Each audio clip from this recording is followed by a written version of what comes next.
보혈로 돕노라.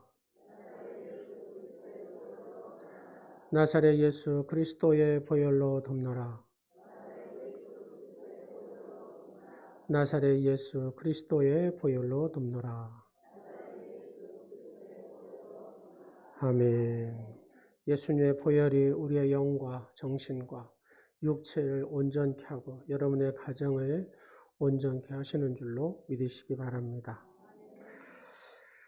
부활의 확신에 기초한 믿음, 나는 부활의 확신에 기초한 믿음을 가지고 그렇게 살아가는가. 오늘 부활주일 예배를 드리면서 다시 한번 나를 부활시키는 그런 시간들이 되었으면 좋겠습니다. 기독교 역사에 있어서 뛰어난 명작이라고 하는 그림이 있습니다. 그것은 스텐베르그의 십자가라고 하는 유명한 그림입니다. 한번 보세요. 스텐베르그의 십자가입니다. 이 그림도 그림이지만 중요한 것은 이 그림이 그려지는 과정에 있어서 이야기가 있어요. 이야기가. 그 이야기 일화로 전해지고 있는 건데 그 이야기가 우리에게 많은 것을 생각하게 합니다. 이 스텐베르그가 하는 이 유명한 스텐베르그라는 유명한 화가가 있는데 베드로 성당에 그 위고 신부님이 그림을 요청을 했답니다. 십자가에 달리신 예수님에 대한 그림을 그려주세요 하고 그는 그림을 조심스럽게 그렸대요. 얼마 동안 그리다가 그냥 중단해 버렸답니다. 그리고 다시는 시작할 생각을 않는 거예요. 왜냐하면 그림을 그리라고 했는데 그림값이 너무나 싸게 이렇게 흥정이 되었기 때문에 그림을 그리면서 늘 그 마음에 불만이 있었습니다. 이걸 어떻게 그리는 건데 어떤 시간도 얼마나 투자해야 되고 얼마 정성을 다해야 되는데 이 정도밖에 안 주냐. 그래서 불만이 안에 생겼어요. 그래서 그림값을 다시 흥정할 생각으로 그 그림을 중단한 겁니다. 그러던 중에 그는 다른 그림을 그리기 시작했습니다. 이탈리아 가면 집시들이 많아요. 집시 한 여인을 보게 되고 그 집시 여인을 모델로 삼고 이렇게 세상의 그림을 그린 거죠. 그런데 어느 날 그리다가 잠깐 쉬는 시간이 있었는데 그 집시 여인이 이렇게 얘기를 하더라는 겁니다. 여기 그림이 있는데 그리다가만 작품이 있는데 이거 혹시 십자가에 못 박힌 사람의 그림 같은데 뭐냐고, 이 사연이 뭐냐고, 왜 그리다가 미완성으로 이렇게 놔뒀냐고. 그렇게 사연에 대한 얘기가 시작이 됐습니다. 이 집시 여인은 교회에 대해서도 잘 모르고 예수님에 대해서도 잘 모르죠. 성경에 대해서도 잘 모르는 집시 여인이었습니다. 좀 귀찮지만 그냥 화가가 그냥 이렇게 스텐베르가 설명을 한 겁니다. 내가 부득이 이렇게 통성적인 그림을 그리게 되고 세상적인 그림을 그리게 된 배경은 이런 그림을 이렇게 그리다가 흥정이 안 돼서 이렇게 해가지고 지금 미완성을 했는데 이 그림은 십자가에 못 박히신 예수님에 대한 그림이다. 근데 이 예수가 누구냐? 이 예수는 바벨론에서 베들레헴에서 오셨고 바로 또 거기에 태어나신 그 예수님이 병자들을 고치시고 그리고 착한 일들을 많이 하시다가 이렇게 해가지고 십자가에 못 박혀 죽으셨다. 이런 성경의 얘기를 그냥 한 겁니다. 이 이야기 설명을 쭉 들으면서 이 집시 여인이 그 십자가 얘기를 들으면서 눈물을 뚝뚝 떨치는 겁니다. 계속해서 눈물을 흘리면서 막 슬퍼합니다. 너무너무 슬퍼하니까 이 화가인 스텐베르그가 그만 울라는 표현이죠. 그 예수님이 십자가에 못 박혀 죽었지만 다시 부활하셨다고 또 이렇게 얘기를 한 거예요. 눈물을 뚝뚝 흘린 이 집시 여인이 다시 살아났냐고. 다시 살아났냐고. 정말로 부활하셨냐고. 바로 그 예수님은 정말로 부활하셨다고 이렇게 얘기했어요. 그 여인이 그렇게 눈물을 확 흘렸던 이 여인이 생기의 얼굴로 변하기 시작하면서 환해지더라는 얘기입니다. 그러면서 이 스탠버그가 마음에 큰 충격을 받게 됩니다. 내가 지금 이 여인에게 예수라는 사람은 많은 백성을 위해서 십자가에 죽었고 부활하였다는 말을 딱 던졌는데 이 여인은 그 순간에 십자가에 죽었다는 그 순간에 눈물을 펑펑 흘리고 그 예수가 다시 사셨다는 부활하셨다는 그 말에 이 여인은 바로 믿어버린 거잖아요. 바로. 그리고 나서 그 생명력 있는 얼굴로 환해지는 이 여인을 보면서 정작 나는 이 여인이 우니까 울지 말라는 의미에서 그냥 진짜 진심으로 내가 부활의 주님을 고백한 것은 아니다 그 말입니다. 근데 이 여인은 그냥 바로 듣고 그 부활의 주님을 인정하고 그 얼굴 자체가 바뀌는 것을 보고 그러면 나는 뭐냐? 내가 정말 예수의 부활을 믿는 사람인가? 정말 내가 예수님이 부활했다라고 믿는 사람인가? 이게 이제 생각이 나는 겁니다. 그러면서 자기에게 계속해서 묻습니다. 내가 부활한 존재가 맞나? 예수님의 부활이 내가 지금 믿어지는 그런 믿음의 사람인가? 뭐 이런 거죠. 자기의 마음에 가책이 오기 시작하는데요. 가만히 생각해 보니까 위고 신부의 요청에 의해서 예수님의 이 십자가에 못 박혀 죽으신 다시 한번 작품을 볼까요? 이 작품을 다 그리는데 돈을 적게 들어갔다고 불평, 불만 막 해가지고 에이 다음에 하지 하고 제껴놓고 그리지도 않은 내가 진짜 예수님의 부활신앙이 있었다면 돈이 얼마 될건 이게 많건 적건 이게 중요한 게 아닌데 하는 게 이 마음이 오더라는 거예요. 그리고 이 작품을 다시 이 부활의 마음을 가지고 그리기 시작해서 이 스텐베르그의 십자가라는 이 작품이 나오게 됐다고 합니다. 여러분, 많은 사람들에게 이 작품에 영감을 주고 또 영적인 힘을 주는 작품이 이 작품입니다. 여러분 어떤 생각을 해봅니까? 나는 정말로 예수님의 부활을 하신 그 예수님을 나는 믿는가? 부활 신앙의 그 신앙을 가지고 나는 지금 살아가는가? 이걸 우리가 얘기해 보자는 겁니다. 예수를 믿지 않는 사람들을 이렇게 만나고 대화하다 보면은 딱 두 가지를 얘기합니다. 기독교는 편협하다는 거 한 가지. 기독교는 독선적이라는 것 또 한 가지. 이 두 가지를 얘기합니다. 여러분, 기독교가 편협적이고 독선적입니까? 여러분이 생각할 때? 편협하다는 것이 뭐냐면 윤리적이고 도덕적으로 보면 종교마다 가르치는 것이 비슷한데 왜 기독교만 옳다고 하느냐 이런 부분에서 편협하다는 거예요. 독선이라고 하는 것은 어떻게 예수가 아니면 안 된다고 하느냐 이거예요. 이거는 우리가 얘기한 게 아니다 그 말입니다. 우주 만물을 창조하신 전능하신 하나님께서 하신 말씀이잖아요. 예수 그리스도, 이 예수 그리스도를 통하지 않고서는 내게 올 수 없다라고 말씀하십니다.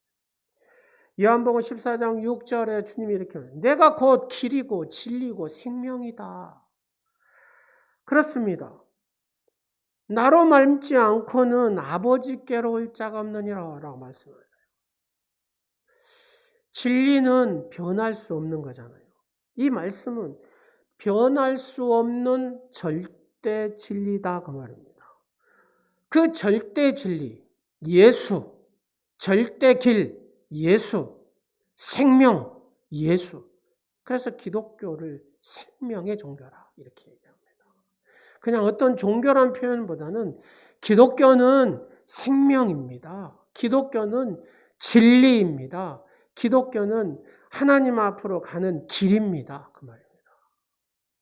이 예수의 길과 진리, 생명이 아니고서는 하나님 앞에 갈 수 없다고 말입니다. 변할 수 없는 절대 진리, 분명한 증거가 뭐냐? 오직 예수 그리스도가 부활하셨다는 거예요. 이 부활의 사건이 바로 이 절대 진리를 증명하고 있다는 거죠.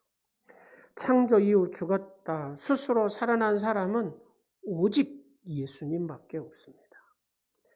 그러면 부활의 증거들을 보면 예수님의 부활을 목격한 사람들이 많습니다. 그렇잖아요.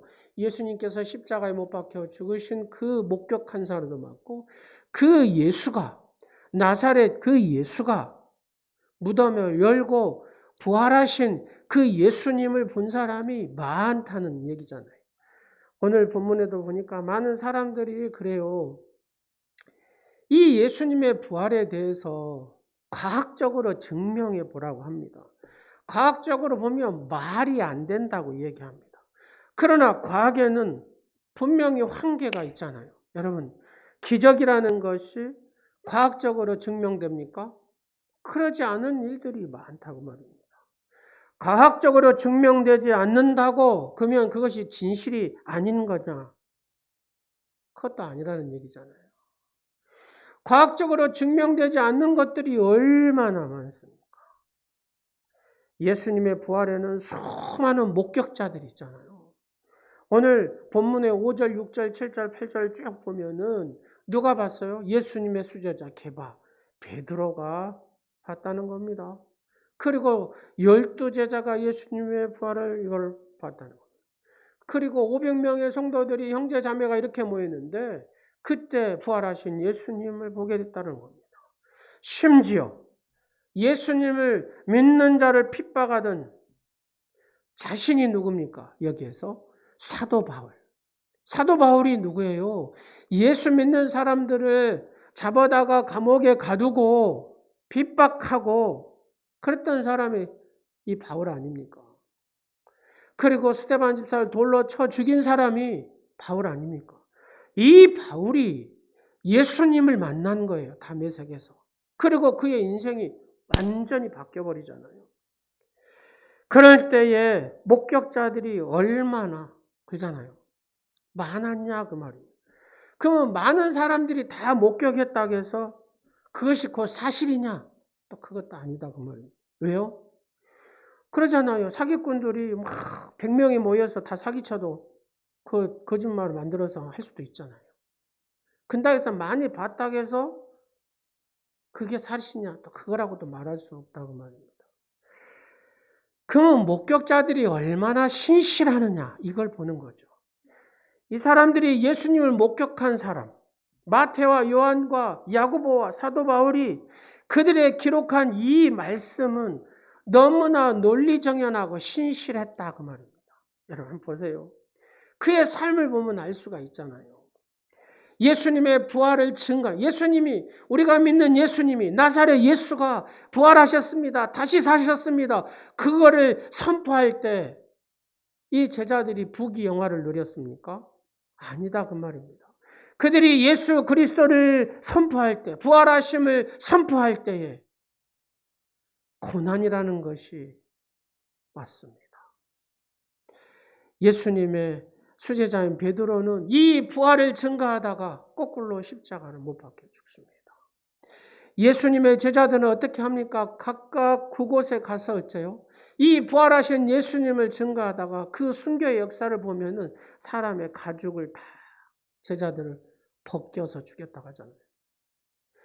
예수님께서 다시 사셨다고 예수님의 부활을 증거할 때 그들의 삶에 이 고난이라는 것이 순교의 자리에까지 그들이 가면서도 부인할 수 없는 게 뭡니까? 자기들이 본 것이 있기 때문에 예수 그리스도, 나사렛 예수 그리스도, 자기들이 3년 동안 그 예수님을 따라다녔고 그 예수가 십자가에 못 박혀 죽으셨고 그 예수님이 다시 사신 걸, 자기의 스승인 예수 그리스도가 다시 사신 것을 자기들이 봤기 때문에 죽음도 두렵지 않더라는 얘기입니다. 이게 부활신앙이다. 우리는 생활 속에서 부활신앙을 하고 있는 예수님의 부활이 나의 부활이냐 하는 거죠. 언제나 즐겁고 기쁨으로 꽃을 파는 할머니 권사님이 계셨습니다. 권사님 말이 할머니지 하여튼 나이가 드셔서 오랫동안 꽃을 파시는 하원하시는 할머니 권사님이시죠. 근데 많은 사람들이 믿는 사람이나 안 믿는 사람이나 그렇게 많이 가지 않겠어요. 근데 어떤 안 믿는 남자분이 이렇게 말을 하더라는 겁니다. 할머니 하나 물어볼 게 있다고. 언제나 그렇게 즐거워하고 기쁜 얼굴을 어떻게 할 수 있냐고.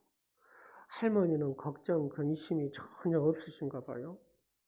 그렇게 묻더라는 겁니다. 참만해요. 걱정, 근심이 없는 사람이 어디 있어요. 내게도 고통스러운 일도 있고 짜증나는 것도 있고 걱정거리도 있습니다. 그러면 어떻게 그렇게 항상 매일 즐겁게 사실 수 있습니까? 라고 이 남자분이 묻더라는 겁니다. 그래서 이 권사님이 이렇게 얘기했대요. 나에게는 3일의 비밀이 있습니다. 3일의 비밀이라는 것이 뭐예요? 라고 묻더랍니다. 3일의 비밀이란 문제가 내게 생길 때, 걱정거리가 생길 때, 어려움이 생길 때, 내가 하나님께 이 문제를 해결해 주시도록 맡겨드리고 조용히 내가 3일 동안 기다립니다. 예수님께서 무덤에서 3일 만에 부활하셨던 것처럼 그 문제가 해결되는 데는 3일이면 족합니다. 이렇게 얘기합니다.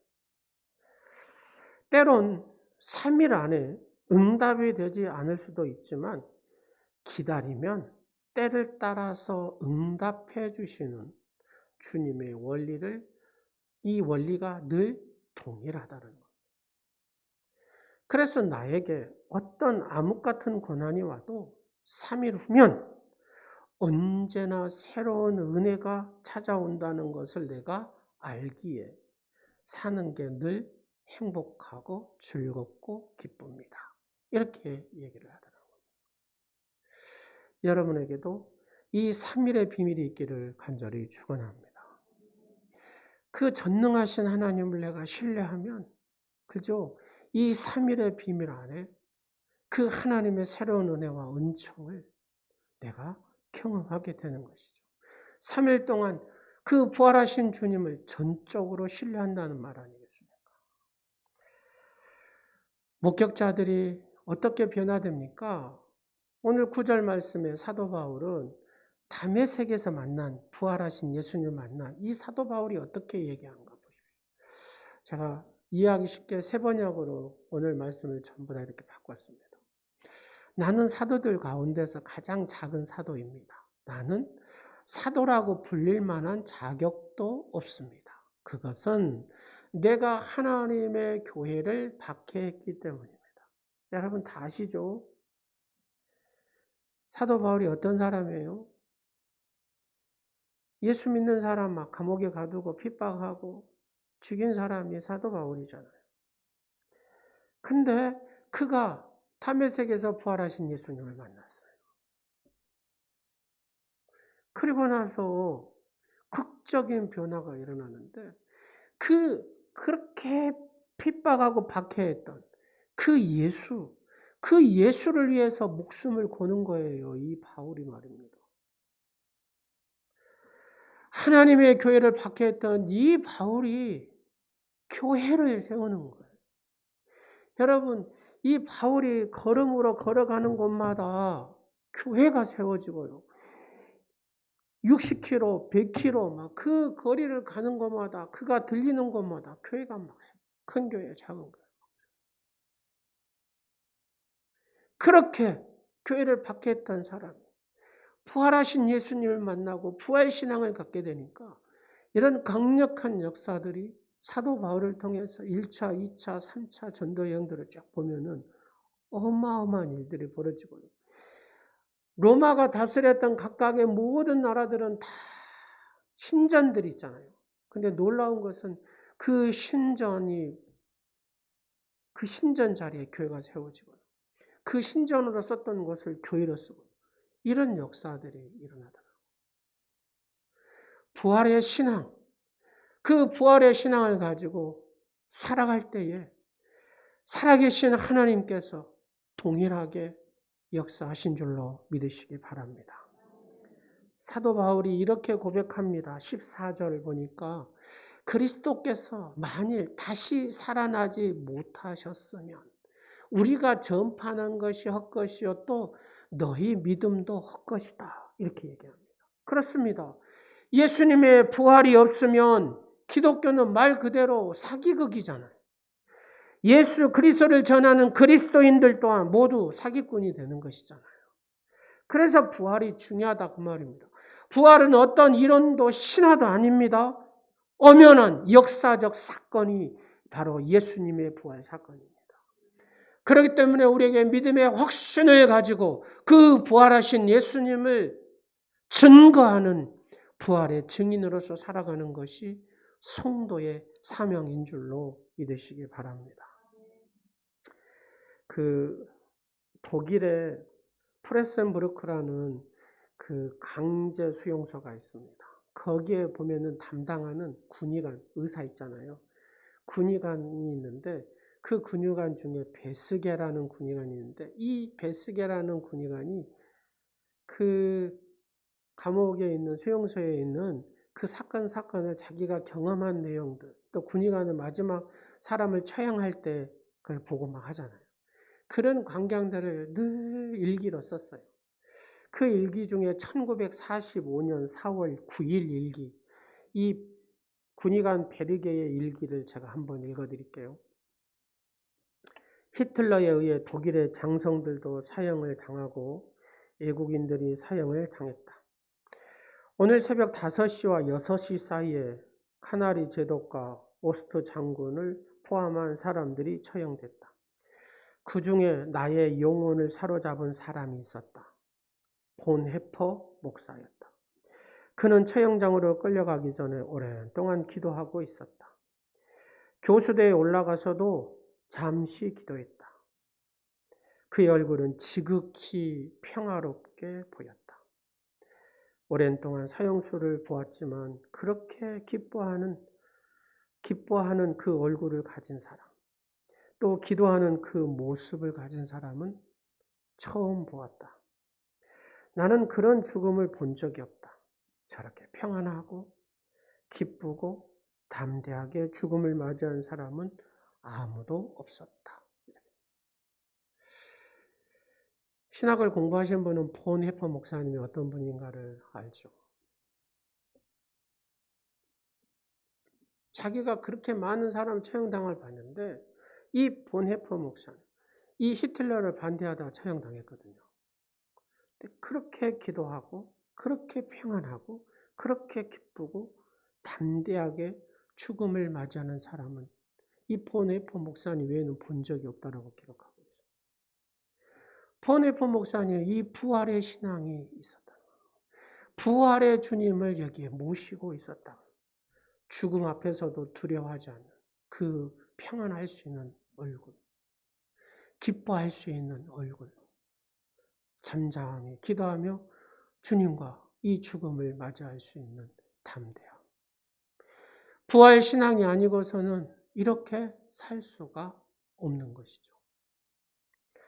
예수님의 부활은 또 무엇을 의미합니까? 모든 사람은 다 죽게 되어 있습니다. 불교나 힌두교나 이슬람교, 이 모든 종교를 창시한 모든 이들은 결국 이 사람들도죠, 창시자들도 다 죽었습니다. 그러나 오직 예수님만이 다시 사셨습니다. 왜냐하면 죄가 없으신 분이기 때문에. 베드로전서 2장 22절 말씀에 예수님에 대한 이렇게 얘기합니다. 그는 죄를 지으신 일이 없고 그의 입에서는 아무런 거짓도 찾아볼 수 없었습니다. 예수님은 죄를 지으신 일도 없고 그의 입술에서는 뭐예요? 죄를 찾아볼 수가 없다. 그만큼 예수님은 정결하신 분. 이 정결하신 예수님이, 성결하신 예수님이, 죄 없으신 예수님이 우리를 대신해 십자가 고난을 당하시고 부활하신 주님. 그래서 우리에게 동일한 이 부활의 은혜를 주셨다. 그래서 우리가 40일 동안 특세하면서 십자가, 여러분, 십자가를 따르지 않고 십자가를 지지 않고 십자가의 삶을 살지 않으면 부활의 영광을 볼 수가 없습니다라고 말씀드려요. 십자가의 신앙이 있어야 그 다음에 뭐요? 부활의 영광이 있다는 겁니다. 그러면 부활이 우리에게 주는 소망이 뭐냐? 첫 번째는 아름다운 모습으로 다시 태어난다는 겁니다. 자, 누구든 세월이 가면 우리의 외모가 바뀌죠. 그죠? 여러분, 거울 한번 봐보세요. 나이가 드실수록 얼굴이 쪼글쪼글해집니다. 눈도 침침해지죠. 키도 흐려집니다. 나이가 들수록 여러분, 예전에는 밥도 안 흘리고 먹었는데, 그죠? 근데 이상하게 조심히 먹는다 해도 뭘 꼭 흘려요. 그죠? 이게 나이가 드시면 그죠. 제가 이런 얘기하면 좀 죄송하기는 한데, 제가 왜 이 물티슈를 우리 집사님이 사다 놔가지고 잘 쓰냐면, 목욕실에서 나올 때 다 닦고 나오거든요. 근데 온도 변화에 막 하고 뭐 이러다 보면, 눈에가 이 눈물이 이렇게 자꾸 껴서 여러분이 잘 안 보입니다. 그래서 이걸 자꾸 닦았어요. 집사람이 그래요. 그 시끄럽게 자꾸 이렇게 빼냐고. 그래도 여러분 얼굴 보고 설교해야 될 거 아니에요. 그렇죠? 근데 젊었을 때는 그런 현상이 없었는데, 근데 이제 50이 넘어가니까 이런 현상이 일어나더라고요. 이게 나이를 먹어간다는 거잖아요. 누구나 세월이 가면 외모도 변하고, 근데요, 이 총기도 사라져요, 총기도. 제가 설교해보면 알아요. 금방 단어가 잊어버릴 때가 있어요. 근데 이 말을 해야 되겠는데, 엉뚱한 말이 나올 때도 있다, 그 말입니다. 왜 그러냐면, 이 뇌 상태가 차근차근 어쩌요, 세포가 죽어간다는 소리 아니겠습니까? 이게 뭐예요? 나이를 한 살씩 더 먹을수록 그런다는 겁니다. 이게 자연 현상입니다. 이럴 때 세상 사람들이 뭘 느끼냐면요. 외모가 바뀌고 총기가 떨어지고 하면 소심해지면서 인생이 허무하구나 이걸 느낀다. 특히 죽음에 대해서 두려움을 갖죠. 저는 가끔 이런 생각을 해봅니다. 새벽기도 4시 한 이렇게 반쯤 나오잖아요. 근데 이 밤에 여기를 왜 올라가실까? 우리 건강을 위해서 제석산에 올라가는데 그 시간에 올라간다니까요. 여러분 놀랍지 않아요? 그 시간에 목욕탕 가방 메고 목욕탕 간다니까요. 왜 그럴까요? 건강하려. 어떻게 하든지 건강하려. 왜 그럴까요? 죽음에 대한 두려움이 있다는 겁니다. 근데 이 시대 사람만 아니라 사도 바울 시대 사람들도 이런 궁금증이, 이 죽음에 대한 두려움, 이런 궁금증이 있었어요. 그래서 35절 말씀을 보면 죽은 사람이 어떻게 살아나요? 그래요. 그들은 어떤 몸으로 옵니까? 이 죽은 사람들. 이렇게 묻습니다. 그래서 38절에 사도 바울이 이 얘기를 해줘요. 하나님께서는 원하시는 대로 그 씨앗에 몸을 주시고 각 씨앗에 몸을 주시는데 그 하나하나의 씨앗에 각기 고유한 성도의 고유한 몸, 부활체를 주신다 그 말입니다. 그래서 이걸 구체적으로 42절, 44절까지 보면 죽은 사람들의 부활도 이와 같습니다 라고 얘기합니다. 자, 썩을 것으로 심는데 썩지 않을 것으로 살아납니다. 비천한 것으로 심었는데 영광스러운 것으로 살아납니다. 약한 것으로 심었는데 강한 것으로 살아납니다. 자연적인 몸으로 심었는데 신령한 몸으로 살아납니다. 자연적인 몸이 있으면 신령한 몸도 있습니다. 자, 저를 한번 보세요. 저를 한번 보세요. 이 자연적인 몸이 있으면 뭣도 있다고요? 신령한 몸도 있어요. 이것을 다른 말로 부활체라고 합니다. 근데 그 부활체가 다 수준이 다르다 그 말입니다. 똑같이 우리가 이렇게 성도로서 있는데 하나님 앞에 섰을 때에 이 세상에서 어떻게 신앙생활을 했느냐에 따라서 그 부활체의 모습이 다르다 그 말입니다. 하나님 앞에 섰을 때 다 같이 동등한 자리에 서는 것은 아니다 그 말입니다. 이 말이. 사랑하는 여러분, 최상의 자리에 서는 우리 오늘의 지체들이 되시기를 간절히 축원합니다. 축원합니다. 축원합니다. 예. 최선을 다해서 믿음의 승리자가 되시기를 간절히 축원합니다. 부활의 소망이 있는 우리 그리스도인들에게는 늙거나 병들거나 죽는 것이 단지 죽음으로 끝난 것이 아니다 그 말입니다. 천국에 가면 이렇게 부활체의 아름다운 모습으로 존귀한 모습으로 하나님 앞에 산다는 얘기입니다. 그래서 먼저 갔다고 먼저 돌아가셨다고 이러잖아요. 우리가 죽음, 이별, 죽음은 이별이 아니라 바로 천국에서의 만남을 기억하게 하는 것이 이 세상의 죽음입니다. 물론 죽음으로 인한 이별이 슬프기는 하죠. 육체적인 절망은 아니라는 겁니다. 모든 사람이 천국에 가면 꼭 보고 싶어하고 가슴 설레는 사람. 여러분, 천국에 와서 가슴 설레게 만나고 보고 싶은 분이 누가 있어요? 여러분은? 있을 거예요. 예수님도 만나보고 싶을 것이고 베드로도 만나보고 싶을 것이고 혹시 옛날 내 첫사랑은 왔나? 뭐 이렇게. 그렇습니다. 우리는 기대하고 소망하고 하나님의 천국에서 부활체의 모습으로 정말로 설레는 마음으로 만난다는 겁니다. 이 부활의 신앙을 가지고 있는 사람은 말입니다. 부활의 신앙이 없는 사람은 그런 게 없겠잖아요. 예수에 대한 그 구원의 확신이 없고 부활의 신앙이 없으면 이 설레는 마음이 없어요. 내게 이 천국에서 설레는 마음, 이 부활의 신앙을 가지고 산다면 이 세상에 살 때도 정말로 기쁘고 행복하게 살지 않겠냐고 말입니다. 우리에게는 다시 천국에서 만나는 바로 존귀한 하나님의 사람이라는 사실을 늘 기억하고 그 설레는 마음으로 천국에서 만날 설레는 마음으로 아름다운 신앙자가 되시기를 간절히 축원합니다. 세 번째로 부활이 우리에게 주는 소망이 뭐냐면 상급을 주신다는 겁니다. 하늘나라의 상급. 계시록 22장 12절 말씀 한번 보겠습니다. 보아라, 내가 곧 가겠다.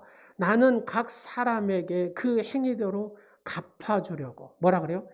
행위대로 갚아준다는 겁니다. 여러분, 이 세상에서 어떻게 사느냐? 그 행위대로 하나님께서 갚아주신대요. 상을 가지고 간다. 그러잖아요. 상을 주신다는 겁니다. 그런데 예수님께서 오는 것이 두려운 분이세요. 예수님, 좀 늦게 오세요. 오지 마세요. 왜요? 세상에서 가진 것이 많고 세상에 감추인 것이 많은 사람은 예수님 오신 게 싫은 거예요. 그러나 우리 하나님은 우리가 죄를 고백하기만 하면 전혀 기억치 않으신다라고 얘기합니다. 뿐만 아니라 마태복음 10장 42절의 말씀에 보면은 이렇게 내가 진정으로 너에게 말한다. 이 작은 사람들 가운데 하나에게 내 제자라고 해서 냉수 한 그릇이라도 주는 사람은 절대로 자기가 받을 상을 잃지 않을 것이다. 이게 무슨 말입니까? 죄를 기억지도 않고 정말 작은 성기 하나도 하나님께서 다 기억하시고 상급으로 주신다는 겁니다. 여러분, 우리가 말 한마디를 이 사람을 할 때 힘을 주는 말을 하고 용기를 주는 말을 하고 살리는 말을 하고 이런 게 다 뭐예요? 작은 섬김이 하나다 그 말입니다. 우리가 서로 간의 작은 섬김 하나하나가 그만큼 중요하죠. 후배 목사가 그래요. 개척을 했어요. 개척을 하고 코로나 이런 상황 속에서 그 월세 내는 게 쉽지가 않나 봐요. 아들은 축구 선수예요. 축구를 꽤 잘하더라고요. 금호고등학교 축구 선수니까. 그래서 이 아이가 아빠 장어가 먹고 싶어요. 장어를 먹어야 축구를 잘하지 않겠습니까? 심내서. 장어가 먹고 싶어요. 근데 자기 수중에 딱 장어 한 마리 살 돈만 있더라고요. 그래서 또 아들이 먹고 싶다는데 데려가야 되지 않겠어요? 그래서 데려갔대요. 그래서 딱 한 마리를 시켰답니다. 그래갖고 사모님하고 둘이 엄마 아빠는 장어를 앞전주에 많이 먹었어. 많이. 어떤 목사님 사주셔갖고 많이 먹었고 장어 냄새도 맡기 싫어. 그래서 장어 그냥 국물에다가 밥 말아서 먹을게. 이 아들이 막 먹다가 누나는 왜 안 먹어? 고3 누나가 있어. 누나는 왜 안 먹어? 이 누나가 하는 말이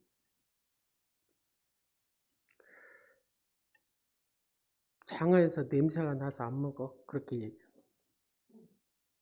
이 아들이 먹다가 분위기가 엄마 아빠는 밥 말아 먹은다고 안 먹지. 누나는 냄새 난다고 안 먹지. 그렇게 그냥 하고 왔대요. 그래서 굉장히 하여튼 여기가 가슴에 좀 아팠나 봐요. 그 얘기를 쭉 하더라고요.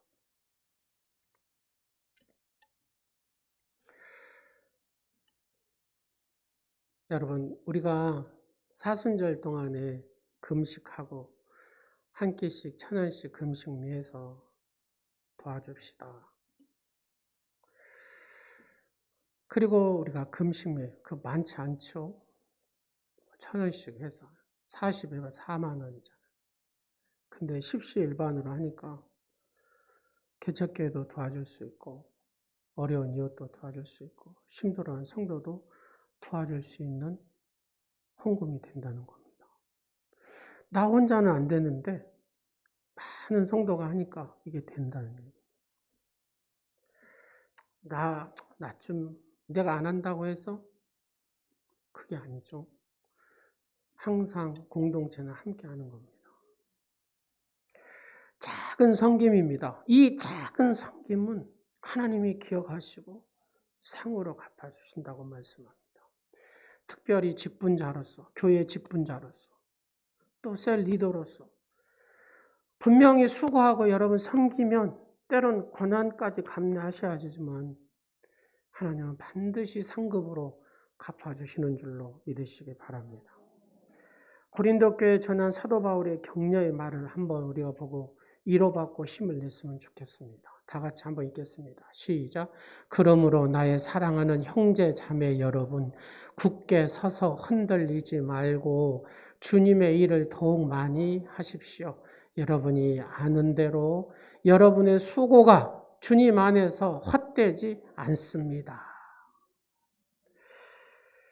장로교 창시자인 깔병이라는 분이 있습니다. 이분은 생전에서도 많은 업적을 남겼지만 마지막 죽음에서도 세상을 떠날 때 영적인 큰 교훈을 남겼습니다.